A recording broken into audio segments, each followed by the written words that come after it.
Well, good morning, everybody. This is exciting. So I want to welcome you. Thank you for taking the time to be with us on this special day. We are here to introduce a new leader to our Niner family, one who can take our program to the next level. And since this is Thanksgiving week, I'm going to start with a few thank yous.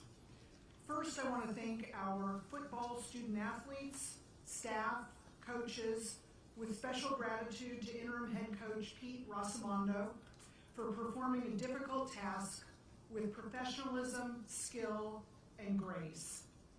I also want to recognize we do have a couple of our Board of Trustee members here in attendance today, and I know that Dennis Bunker and John Bailey had indicated they were joining. There they are, right in front of me. Thank you.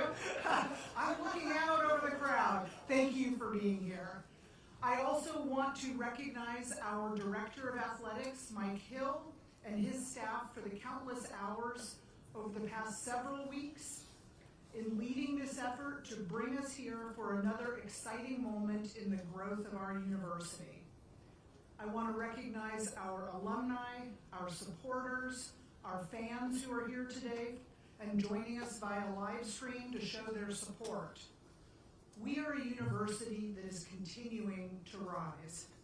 Our new strategic plan sets a bold vision for us, a top-tier, globally recognized research university. The move to the American Athletic Conference this next year illustrates this as well. We recognize the significance of having a successful athletics program and the importance to the quality of the experience that we offer our students. Our ability to compete with class and distinction in football sets the bar for our athletics program and has an incredible impact on the quality of campus life. So in a moment, we'll introduce our new football coach. In the short time that I've had the opportunity to visit with him, I believe we found an outstanding coach. More than that, I believe we found someone who shares our values both on and off the field.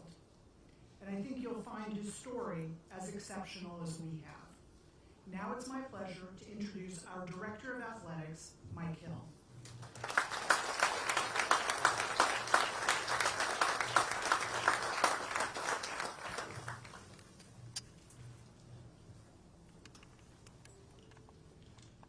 Thank you, Chancellor Gaber, and to all of you who are gathered here today to celebrate this really fantastic opportunity for our university and for our program. I do want to take just a moment as well to echo the Chancellor's remarks and to thank those in leadership positions here at this institution. We're very blessed here at Charlotte to have Chancellor Gaber leading our university and also a very strong Board of Trustees led by our Chair Susan DeVore and also certainly Dennis Bunker and all of our board members. We have a great alignment on this campus, and that gives us a chance to have success, and I know that was really important when we spoke to Coach Poggi for the first time. It gives you a chance to have championship-level excellence when you have that alignment, so very grateful for that. I also do want to take this time to recognize again our football team. This has been a very challenging time. It always is when you go through a transition, and so I'm very proud of how these young men have represented our program and how our staff has carried themselves. Especially under the leadership of Coach Rosamondo. Pete absolutely has done a stellar job leading our program through very difficult times because he and the staff love these guys. They care about these young men, and it showed with the win on Senior Day this past Saturday.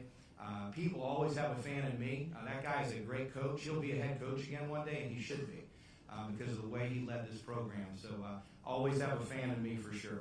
I also want to take just a moment to recognize my wife here, Jessica James Hill. The wife of an athletics director during these coaching searches has to hold it down. So I'm grateful to Jess for all she has done for our family and our home as we kind of grinded through a really interesting and difficult stretch this fall. And to our executive staff, so grateful for them. We have an amazing team of leaders here who have participated and helped us get to this moment here today, and it's not just one person. It's certainly not the AD alone, just like I think Coach Poggi would tell you. If he doesn't surround himself with great people, he's not going to have success. And the same is true for me as an athletics director, so I'm grateful to our staff. I want to acknowledge Turnkey, who helped us lead this search, and in particular Chad Chaplos.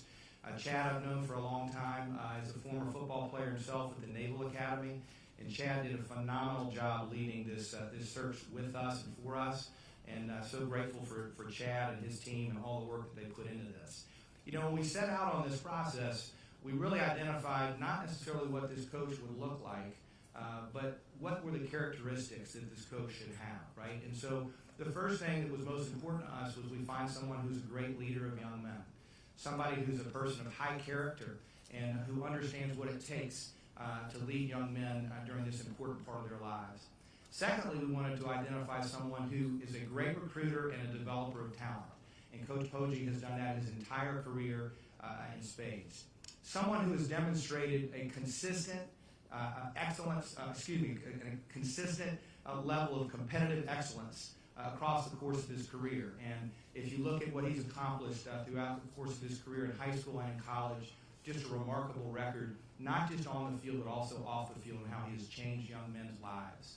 And then lastly, someone who has the executive skills to understand how to build and run a football organization. These are complex operations, and it requires someone who understands what it takes to build the right culture and has a network of people who they can plug into to hire and bring on board to be able to develop that staff. And so Biff checked all of those boxes for sure. I will tell you that we had an outstanding pool of candidates, and I think that's a tribute to this institution, to this university. I think that everybody recognizes the growth of this university. The second largest undergrad enrollment in the state, the fastest growing school in the state, 30,000 students, in a city that is absolutely booming. Charlotte is a very attractive place to live and to work and certainly to recruit. And then I think, the move to the American Athletic Conference has also clearly been very impactful as we went through this search. So those were all attractive qualities for our candidates as we worked through this. But in the end, the man that rose to the top is the man we're going to introduce here today in just a moment, Biff Poggi. And his story is remarkable. Biff grew up in Baltimore, in Little Italy, and ended up playing football at the Gilman School. He was scholarshiped to play at the Gilman School.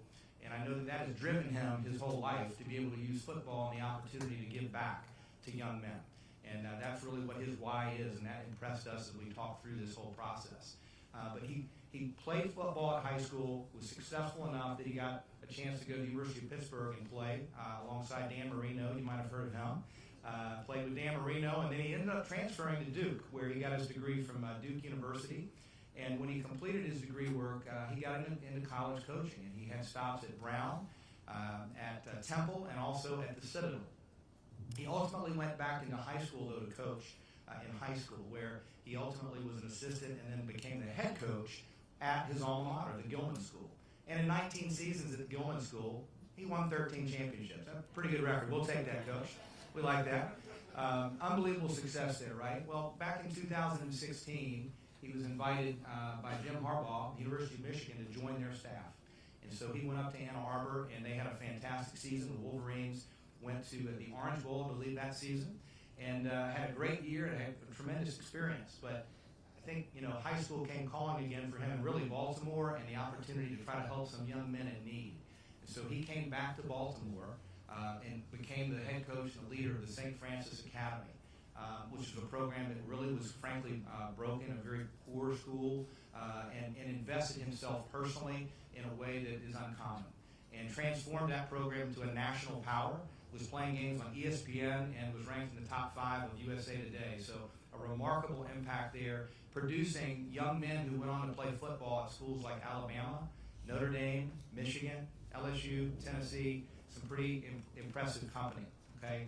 And not to mention the fact that these young men were graduating and going on to college. So just an amazing impact he's made on the lives of these young men. Well, Michigan came calling again and said, hey, we liked you so much the first time, we really want you back. And Coach Harbaugh invited Coach Poggi back to Ann Arbor, where he helped lead the program over the past 2 years to a 23-2 record. The first ever college football playoff appearance a year ago, including a win at the end of the year over Ohio State and on to the Big Ten Championship, where they clinched that championship. And this year, they are currently 11-0, going into the big game again this weekend in Columbus, and competing, again, for a Big Ten Championship and an opportunity perhaps to get to the college football playoff. So to a person, the people at Michigan rave about this man's ability to build, to motivate, to lead. He's the associate head coach of the Michigan Wolverines, and now he is our head coach, the Charlotte 49ers. Please join me in welcoming Biff Poggi.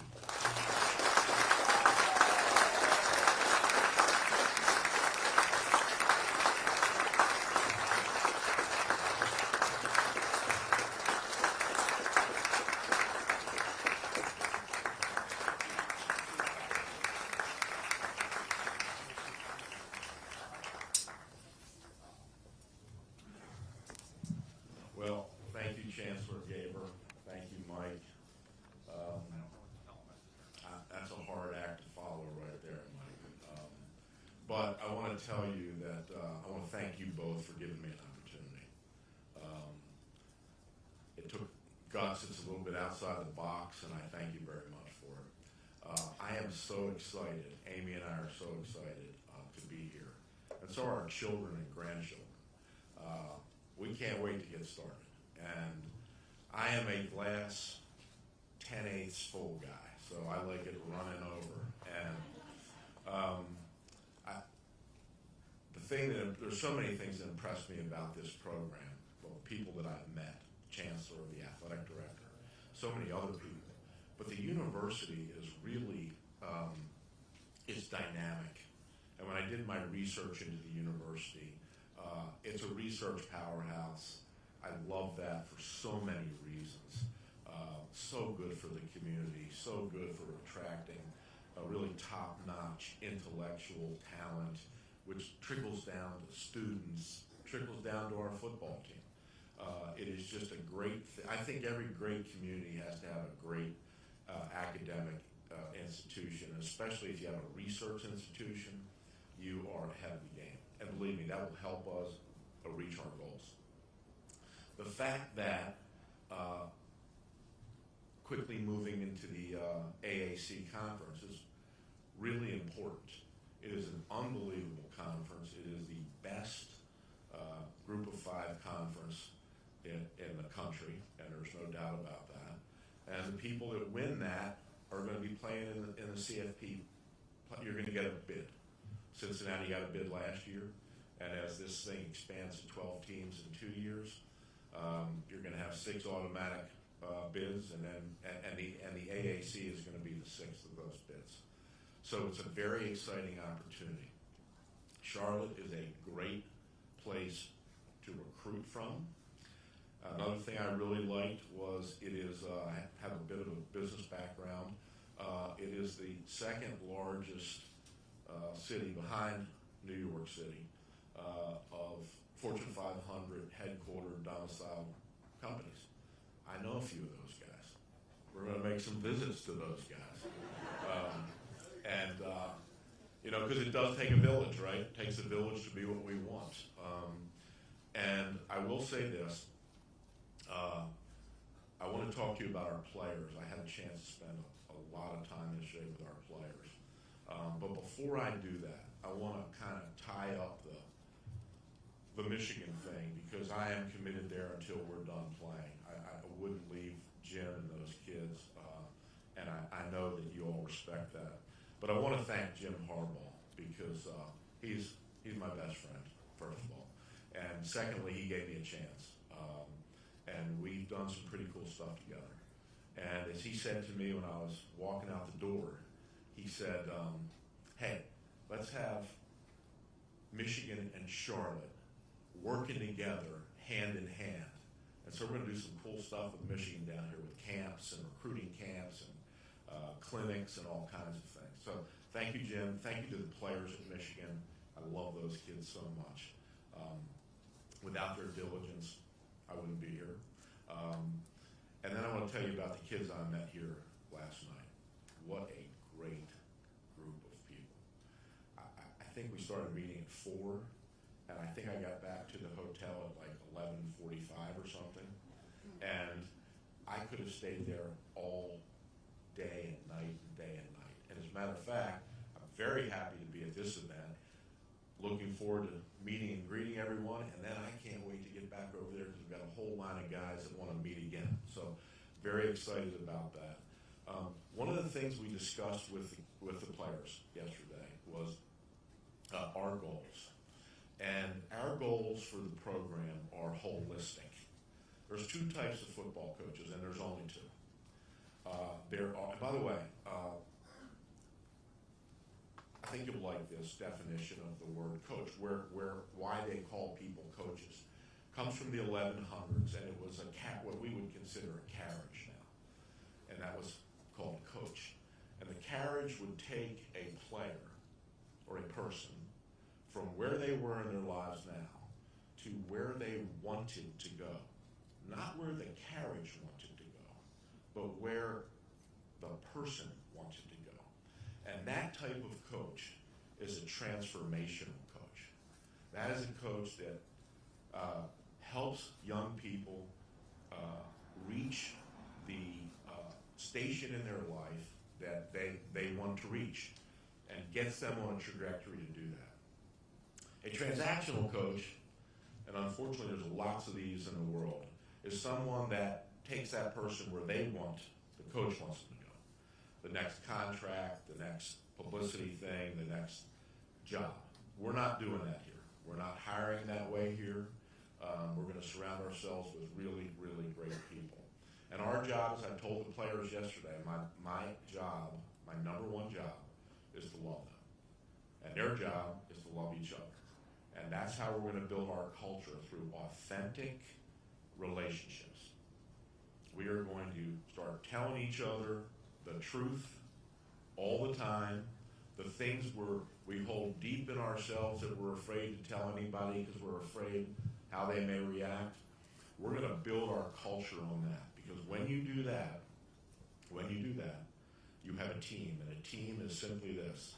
It is a series of authentic relationships where the members have a common goal. And our common goal is to be really good people. We're going to be great students. We're going to treat people great on this campus. We are going to have very high character. We're going to learn to be on time, which means 10 minutes early. We're going to learn to work really hard when we do something. And we're going to do the little things. And if you do the little things, the big things take care of themselves. And that is true. And ultimately, coaches don't win games. Players do. So we are investing in our staff to bring in the best group of men and teachers and coaches that we can. And when these people are announced, many of them are still under contract. So we're keeping a little bit under the radar. When that is announced, you're going to be, I think, very impressed with who you see coming in here. Our goal is very simple. We want to win the AAC, and we want to win it repeatedly, and we want to get to the college football playoff. That's why I left Michigan, and that's what I'm expecting to do here. And you should be asking, what's your timetable? And my timetable is now.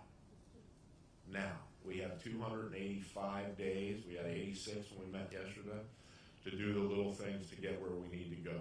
And this is not we're not rebuilding. We are I'll say reshaping, and I expect us to be highly competitive in the fall. And that's our goals. And our kids last night were locked on. Mike was in a meeting. I think that's pretty accurate, right, Mike? Totally locked on, excited. I had from the team, and there's probably 100 or so guys in the room. Last night I had 230 messages, which means they were messaging me more than once. So I didn't get much sleep last night because I hit them all back. And there's just a good feel over there. There's a good feel over there. And a good bunch of kids, and we'll get it right. That's our job, is to get it right. And we'll get it right, we'll get it right quickly. So with that being said, I'll take any questions for anybody that would like to ask me.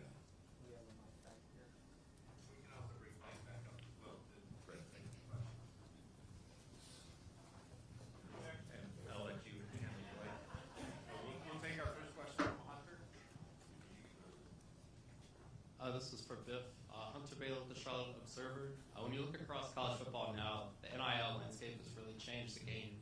And then when you look across the Charlotte 49ers roster, you see not not many deals, and it's few and far between, and a lot of players promoting themselves with shirts, hoodies, stuff like that. What is your plan in terms of bringing NIL to the Charlotte 49ers program and for the student athletes? Good question. NIL is, for better or worse, it's reality, and we have to deal in reality. And by the way, some of the kids brought that up last night. That was part of some of the questions that they had. I have a business background. I know a lot of people. I know how things get done, and I fully expect us to participate in NIL. We're going to develop an NIL program here, but it's going to be different. There's not going to be NIL to entice people to come to this school. You're going to come to this school because you want to come to this school. You want to be a part of this university. You want to be a part of our program. Now, once you're a part of the program, if you're doing the right things, flying straight and all those kind of things, we're going to work on NIL. I'd like to have a collective. Okay, I'd like to develop a collective where every kid on the team gets something. Because what I heard last night was we have a lot of kids who financially struggle, their families struggle. And what I was told last night is, after the scholarship checks, stipend goes out, they pay their rent, they do all that stuff, and they like to send some money home to their moms. And they don't have much after that. So we're going to do something that, I'm not talking about, guys wearing, Louis Vuitton bags and stuff like that. I'm talking about, sensible things. So they feel secure and taken care of and they can do what they want to do. But then there's a market after that. So that's the collective. But then there's a market after that. And if you're a really good player, then you're going to get an NIL agent. And that NIL agent is going to spend time working for you to put together NIL packages. Now, it's a free marketplace. So in a marketplace, if you're not playing well or you're not ultra productive, then some company is not going to want you to represent them with your name, image, and likeness. If you are, then we're going to make sure that happens. Answer your question? Nick Carboni. Biff, Nick Carboni here in the middle. Okay, welcome. Given your background as a high school coach, longtime high school coach, what did you learn about the recruiting process from that perspective that you can now apply to your job now? And what are some of your early recruiting goals here? Well, what did I learn in the process? I learned that recruiting is a double-edged sword. You need to tell people the truth in recruiting all the time. And as a high school coach, the one thing you don't like is when a college guy comes in and promises your kid something and then backs out of it. Or it says, your player is going to get this kind of education and do this, have these opportunities, and you don't have them. So it's really important to be upfront. It's really important recruiting is all about relationships. It's really important to have authentic relationships with the high school coaches, the players, and their parents. I love recruiting. Okay, I love recruiting. I actually was working on recruiting last night, late into the evening. Now, as far as my goals here are to attract the best players that are the best fit for what we're trying to do, for this university and what we're trying to do in a football program. And I think this, the portal has changed recruiting. It is a different animal. And we'll lose some guys, I'm sure, here. That's just the way it happens every year at every school. But we're going to replace whoever we lose, and then we're going to go through the roster, and we're going to find out where we need people to compete and win the AAC. And then we're going to go out and get them.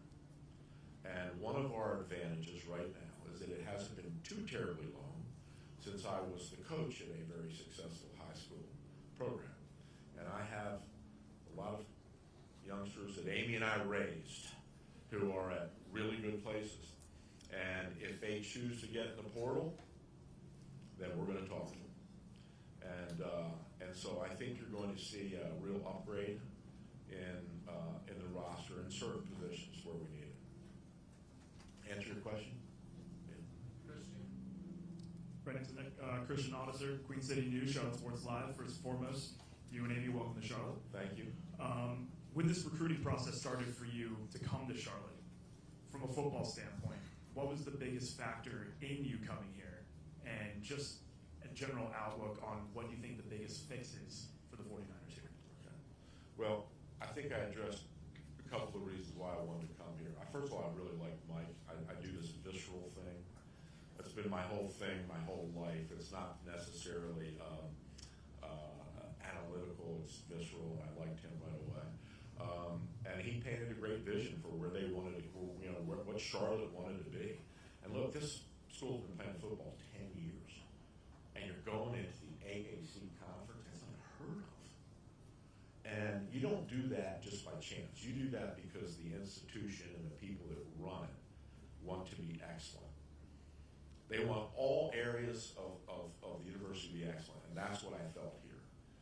They did not think that excellence was a zero-sum game. If one part is excellent, it takes from the other part. They want it all to be excellent, as the chancellor said in her remarks. So that was really important to me. Fixes, we have fixes. We got some places to fix. We need to play better defensively in the back. And we will. I met with those kids last night in a position group meeting, and they all want to be really good.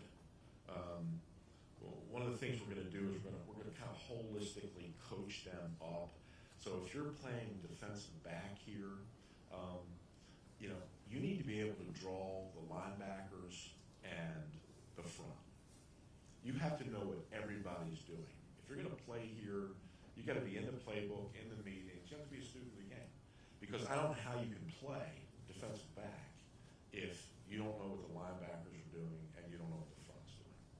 And so we're gonna teach them that, and we'll be better. We're gonna do some portal work there probably too, but I want to see how these kids respond. Look, we were 130th out of 131 on defense. The last time I checked, you can't win games like that. So we're going to stop the run on defense. Our formula is really simple. We're going to stop the run on defense. We're going to make you one-dimensional, so you have to throw the football, and then we're going to light you up. We're going to come after you with all kinds of stuff. And offensively, there were some really good things offensively here. But we're going to play a pro-style defense and a pro-style offense. We're bringing a defense that we played at Michigan, which is a long-standing pro defense. It's what John Harbaugh runs at the Ravens, and it is so sound. It is proven, and it has answers, and the kids will love playing it. The other thing about it is, if they're good enough, they're going to be ready for camp when it comes time to get a shot to play at the next level. Offensively, we're going to run the football. Very simple. We're going to run the football downhill. We're going to run gap schemes. We're going to run power. Will be the basis of our run game. And then all kinds of power. A gap power, B gap power, C gap power, power row, counter. We're going to run the ball downhill. When we do that, you're going to put the 7th and probably 8th man in the box, and then we're going to throw it over your head many times. So big explosive plays. That's what we're going to do. And special teams, I met with the special teams guys last night. Hilarious. One's from South Africa, one's from Australia. It was like the United Nations. And those kids, we're going to be really good. We've got to be good there because we got to be able to kick. And a punt is not a bad thing in football, right? Because the offensive drive can end a couple ways. It can be points, it can be a turnover, or it can be a punt. And so we'll punt and play defense. We're going to play complementary football. And hope that answers your question. Take one more here, and then we'll go to that. Gabe McDonald, also from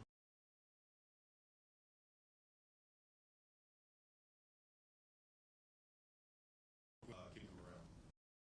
My message was last night, our goals. Not an individual sport, it's a team sport.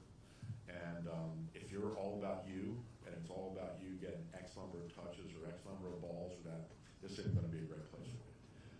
Our goal is to collectively, as a team, have the same goals, and that is to win our conference.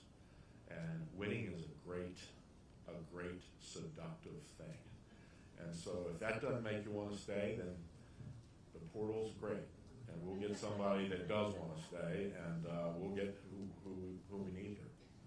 I will be very honest with you. I don't, the one great thing at the University of Michigan is we don't have any prima donnas. You know, Blake Corum, who I coached in high school, is going to win the Heisman. And he's the most selfless kid around. And that's what I want. I want guys that are talking about we and not I. And we'll get them. They're out there. Eric Spanberg with the Business Journal, right here. Hey, how are you? Welcome. I'm curious. I think I heard you mention earlier that you have that business background. You know how to speak to the corporations in town. Besides money, which I'm assuming you and others will ask for, what else do you think the business community can do to strengthen your program? Well, a lot of things. Money's certainly one of them. But look, we've got a bunch of guys going to be here in the summer. We want to turn their minds on something that they will learn to love more than football.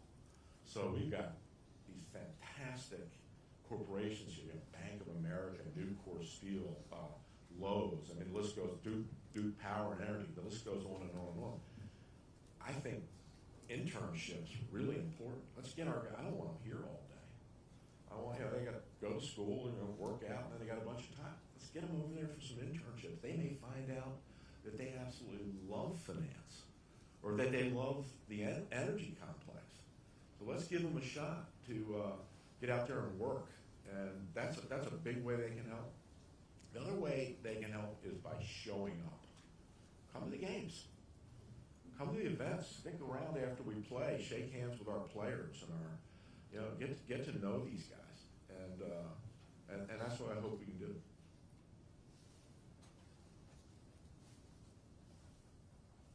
Scott Fowler of the far left.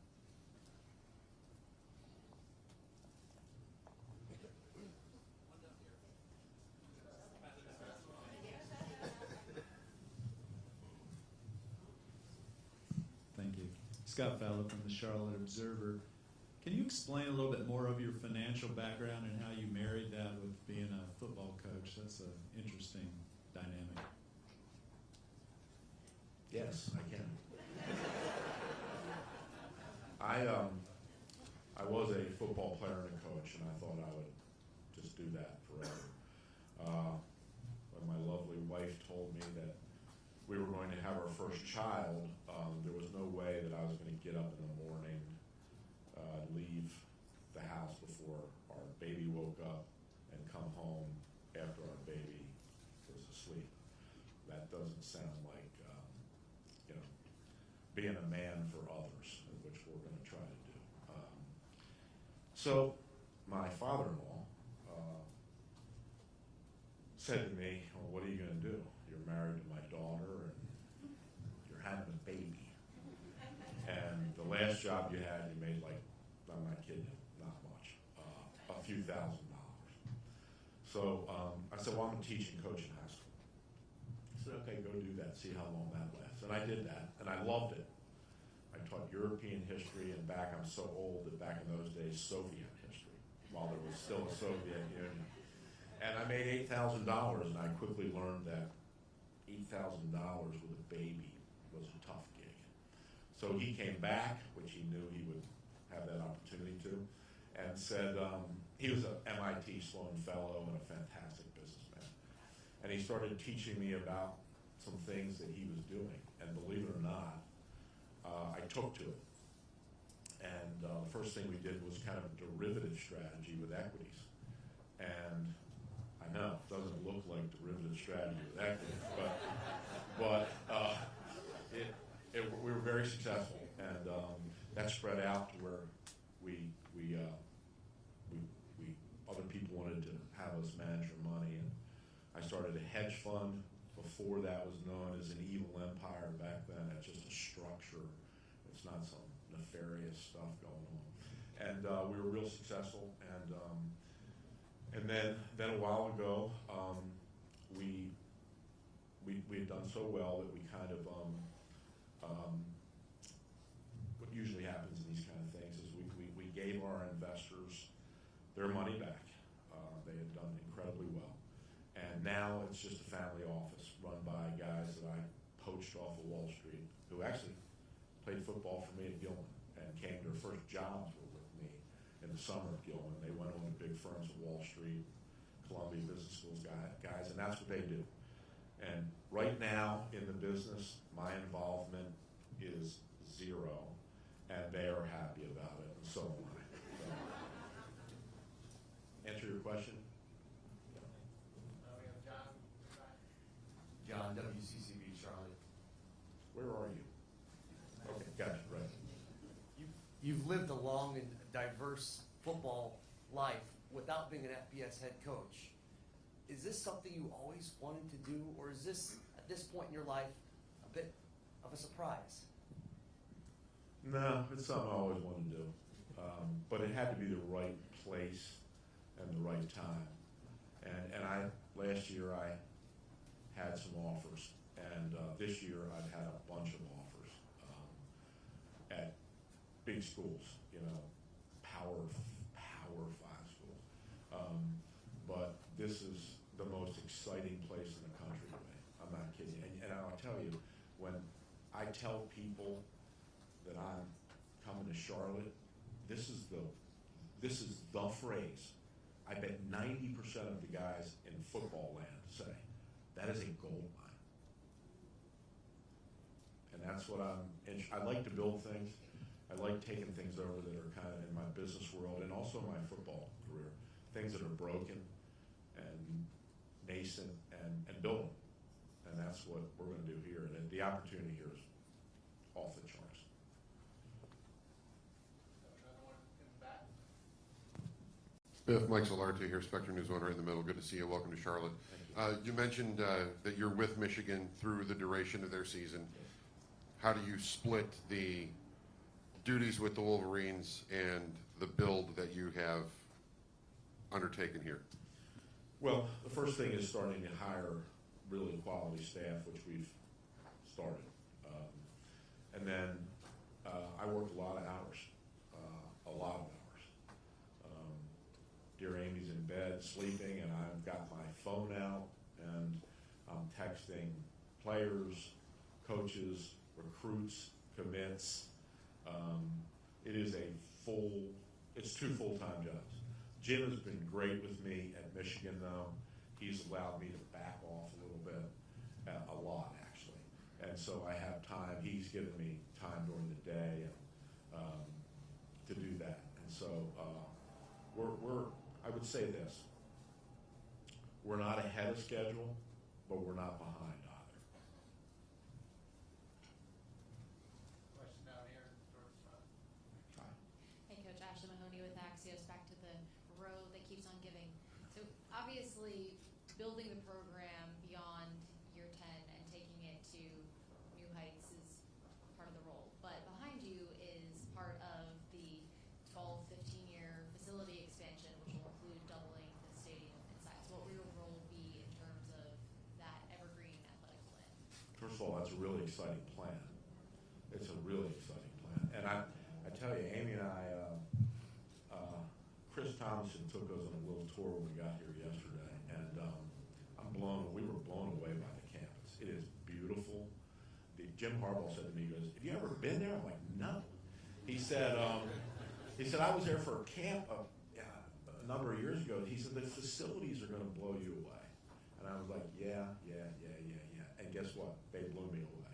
So my role in this is going to be whatever these two people want me to be, and I'm ready to roll. So I want to make that a reality. The stadium should be doubled. There should be an indoor facility. There should be support for all other athletic teams and who have fantastic facilities already. I mean, I couldn't believe the soccer stadium, soccer and track was unbelievable. I mean, it's just everyone, tennis facility was incredible. So, you know, again, excellence in all areas, right? And that's what I love. That's what I love about the vision, and that's what we're going to do. And I'm gonna go out and press the flesh and pressure and gently, but try to get it done.